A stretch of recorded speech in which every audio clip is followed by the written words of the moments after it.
हर हर महादेव दोस्तों, मेरे चैनल में आपका स्वागत है। भोलेनाथ की कृपा आप सब पर बनी रहे। दोस्तों, कार्तिक मास की आपको हार्दिक शुभकामनाएं। कार्तिक मास में सुनते हैं एक और कहानी इस वीडियो के माध्यम से। दोस्तों, वीडियो पसंद आए तो लाइक कमेंट आप अवश्य करें। हेलो दोस्तों, मेरे चैनल में आपका स्वागत है।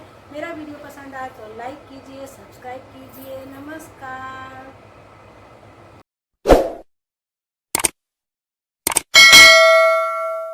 दोस्तों, एक ब्राह्मण और ब्राह्मणी थे। वो 7 कोस दूर गंगा यमुना स्नान करने जाया करते थे। रोज़ इतनी दूर जाने के कारण ब्राह्मणी जो थी बहुत ही थक जाते थे। एक दिन ब्राह्मणी ने ब्राह्मण से कहा, हमारे कोई बेटा होता तो उसकी बहू आ जाती। घर वापस जाने पे हमें खाना नहीं बनाना पड़ता, हमें बना बनाया खाना मिलता, कपड़े भी धुले मिलते। ब्राह्मण ने कहा, तूने सही बात कही, चल मैं तेरे लिए बहू ला ही देता हूँ। ब्राह्मण बोला, उसके लिए ऐसा कर, एक पोटली में थोड़ा सा आटा बांध दे और उसमें थोड़ी सी मोहर असरफियाँ डाल दे। ब्राह्मणी ने ऐसा ही किया। उसने एक पोटली बांधी।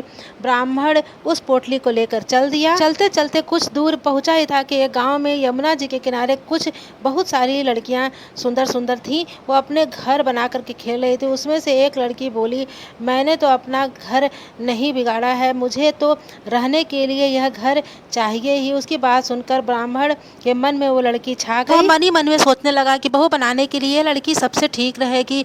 जब वह लड़की खेल कर जाने लगी तो ब्राह्मण भी उसके पीछे पीछे चल दिया। और जब वह लड़की अपने घर पहुंची तो ब्राह्मण उससे बोला, बेटी, कार्तिक का महीना है, मैं किसी के यहाँ खाना नहीं खाता हूँ। अपनी माँ से पूछो कि मेरा आटा छान कर उसकी 4 रोटी बना देगी। अगर वो मेरा आटा छान कर रोटी बनाएगी तभी मैं खाऊंगा। लड़की ने अपनी माँ से सारी बात बताई। उसकी माँ कहती है, बेटी, बाबा से कह दो 4 रोटी तो हम ही लोग उसको खिला देंगे। लेकिन लड़की ने कहा, नहीं माँ, बाबा ने कहा है कि मेरा आटा छान कर बनाएंगी तभी मैं उस रोटी को खाऊंगा। तब उसकी माँ कहती है कि जाके बाबा से कह दे कि अपना आटा दे दे। उसकी आटा को जब वो छानने लगती है तो उसके आटे में मोहर असरफियाँ निकलती हैं। तो वो सोचती है कि जिसके आटे में इतने सारे मोहर असरफियाँ हैं उसके घर न जाने कितने मोहर असरफियाँ होंगे। तब ब्राह्मण जब खाना खाना बैठता है तो उस लड़की की माँ बोली कि बाबा, तुम अपने लड़के की सगाई करने जा रहे हो? तब बाबा बोला, मेरा लड़का तो बनारस पढ़ने गया है, काशी पढ़ने गया है, लेकिन अगर तुम कहो तो मैं खांड कटोरे से तेरी लड़की को भर कर अपने साथ ले जाऊंगा। बाबा बोला, मेरा लड़का तो बनारस पढ़ने गया है, काशी पढ़ने गया है, लेकिन अगर तुम कहो तो मैं खांड कटोरे से तेरी लड़की को भर कर अपने साथ ले जाऊंगा। लड़की की माँ मान गई। बाबा उसे ब्याह करा दिया और उस बूढ़ा ब्राह्मण उस लड़की को ब्याह करा करके अपने घर लेकर के आया। घर आकर के बोला, रामू की माँ, दरवाज़ा खोल, देख तेरे लिए बहू लेकर के आया हूँ। ब्राह्मणी अंदर से बोली, दुनिया तो ताना मारती है, अब तू भी ताना मार ले। हमारे तो 7 जन्म तक कोई बेटा बेटी नहीं है, बहू कहाँ से आ जाएगी? ब्राह्मण बोला, नहीं नहीं, तू दरवाज़ा खोल, ब्राह्मणी, तेरे दरवाजे पर एक बहू खड़ी है। ब्राह्मणी ने जब दरवाज़ा खोला तो उसने सामने ही बहू खड़ी देखा तो उसे आदर सत्कार करके अपनी बहू को अंदर लेकर के आई। अब जब ब्राह्मण नहाने जाते तो बहू घर में सारा काम करके रखती, खाना बनाती, अपने साथ ससुर के भी कपड़े धोती, रात को उनके पैर दबाती। इस तरह से काफ़ी समय बीत गया। सास ने बहू को सीख दी कि बहू, चूल्हे की आग कभी बुझने मत देना, मटके का पानी भी कभी खत्म ना होने देना। एक दिन चूल्हे की आग बुझ गई। बहू भागी भागी अपने पड़ोसन के घर गई। बहू बोली, मुझे थोड़ा सा आग दे दो, मेरे चूल्हे की आग बुझ गई है। मेरे सास ससुर सुबह 4 बजे के गए हैं, बहुत थके हारे वापस आएंगे, मुझे उनके लिए खाना बनाना है। पड़ोसन ने कहा, अरे तू बावली है, तुझे ये दोनों मिल करके पागल बना रहे हैं। इनका ना कोई बेटा है ना कोई बेटी है, बहू कहाँ से आ गई? बहू कहने लगी, ऐसा मत कहो, इनका बेटा काशी बनारस पढ़ने गया है। पड़ोसन ने कहा, अरे यह झूठ बोलकर तुम्हें यहाँ ले आए हैं, इनका कोई बेटा है ही नहीं, ना कोई बहू है।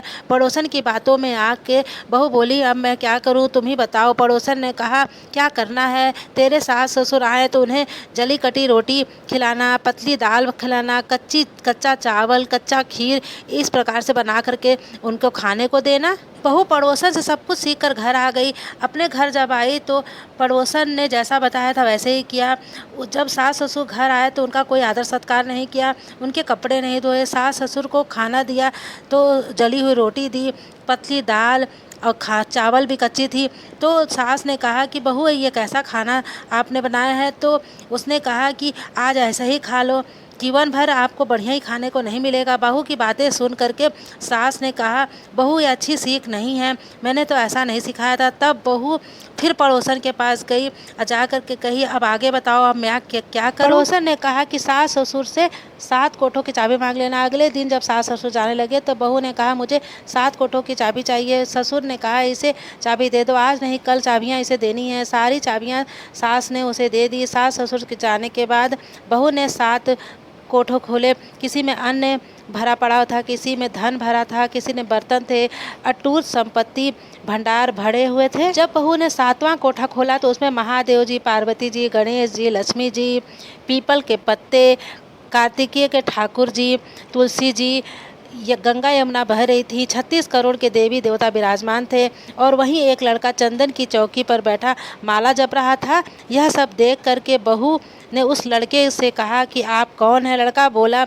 मैं तेरा पति हूँ, दरवाज़ा बंद कर दो, जब मेरे माँ बाप आए तभी खोलना, तभी दरवाज़ा खोलना। सारा नज़ारा देख करके बहू बहुत खुश हुई। सास ससुर के आने का इंतजार करने लगी। उनके लिए 36 प्रकार के पकवान बनाए। सास ससुर जब आए तब उसने बहुत आदर सत्कार किया। बहू ने सास से कहा कि माँ, इतनी दूर आप 12 कोस यात्रा करके गंगा जमुना आप स्नान करने क्यों जाती हैं? थक जाती हैं, आप अपने ही घर में स्नान क्यों नहीं करती? बहू की बात सुन करके सास ने कहा, भला गंगा यमुना घर में कहाँ बहेगी? बहू ने सास से कहा, घर में गंगा जमुना बहती है, चलो मैं आपको दिखाती हूँ। जैसे ही उसने 7वां कोठा खोल करके दिखाया तो उसमें गणेश, लक्ष्मी जी, पार्वती जी, महादेव जी, पीपल पथवारी माता लहरा रही थी, तुलसी जी लहरा रही थी, कार्तिक के ठाकुर जी, राई दामोदर, गंगा यमुना बह रही थी। 36 करोड़ के देवी देवता विराजमान थे। वहीं तिलक लगाए चंदन की चौकी पर एक लड़का माला जप रहा था। बूढ़ी ब्राह्मणी ने कहा, बेटा तू कौन है? वह लड़का बोला, मैं आपका बेटा हूँ। उस बुढ़िया ने कहा कि तू कहाँ से आया है? लड़के ने कहा, मुझे कार्तिक देवता ने भेजा है। उस बुढ़िया ने कहा, यह दुनिया कैसे जाने की, मेरे घर के लोग क्या कहेंगे? देवरानी जेठानी क्या मानेंगे इस बात को? अड़ोसन पड़ोसन तू कि मेरा बेटा है? बुढ़िया ने विद्वान पंडित से पूछा। पंडितों ने सलाह दी कि आप बहू बेटा एक पार पे खड़े हो जाएं और आप बूढ़े बूढ़े दोनों एक दूसरे पार पे खड़े हो जाएं। चमड़े की अंगियां पहन ले, छाती से दूध की धार निकले, बेटे की दाढ़ी मूछ भीग जाए, गठजोड़ हो जाए, तब जाने कि आपका ही बहू बेटा है। यह बुढ़िया ने वैसे ही किया। फिर उन दोनों ने जो एक बहू बेटा एक पार पे खड़े हो गए नदी के, और बूढ़ा बूढ़ी जो है दूसरे पार पे खड़े हो गए। चमड़े की अंगियां पहनी और दूध की धार फूटी, जो कि बेटे की दाढ़ी मूछ भीग गई, बहू बेटों का गठजोड़ हो गया। यह देख करके ब्राह्मण ब्राह्मणी बहुत ही प्रसन्न हुए, खुशी का ठिकाना ना रहा। वो बहुत ही खुश हुए। कार्तिक भगवान से कहे, हे भगवान, हे दामोदर भगवान, जैसे आपने हमें बहू बेटा दिया वैसे सबको देना। कार्तिक मास की बहुत ही सुंदर कथा है। यदि आपको कैसी लगी, बस अच्छी लगी हो तो कमेंट ज़रूर करिए। कमेंट बॉक्स में लिखिए हर हर महादेव। नमस्कार, मिलेंगे अगले वीडियो में।